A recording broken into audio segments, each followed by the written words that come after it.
Outsourcing চাকরিতে বেতন বা ভাতা সর্বশেষ আপডেট কত বেতন বা ভাতা দেওয়া হয় আউটসোর্সিং চাকরিতে ভাতা কত দেওয়া হয় তা নির্দিষ্ট নয়, বরং বিভিন্ন কোম্পানির আউটসোর্সিং পলিসির উপর নির্ভর করে। তবে সরকারি আউটসোর্সিং কর্মীদের জন্য কিছু ভাতা নির্ধারণ করা হয়েছে, যেমন উৎসব ভাতা, নববর্ষ ভাতা এবং মাতৃত্বকালীন ছুটি।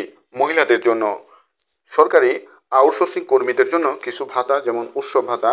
সরকারি আউটসোর্সিং কর্মীরা বছরে 2টি উৎসব ভাতা পাবেন, যা মাসিক বেতনের অর্ধেক। অর্থাৎ তাদের যে ফিক্সড করা বেতন থাকবে তার অর্ধেক উৎসব ভাতা পাওয়া যাবে 2টি ঈদে। নববর্ষ ভাতা, কর্মীরা বছরে একটি নববর্ষ ভাতা পাবেন, যা বেতনের 20%।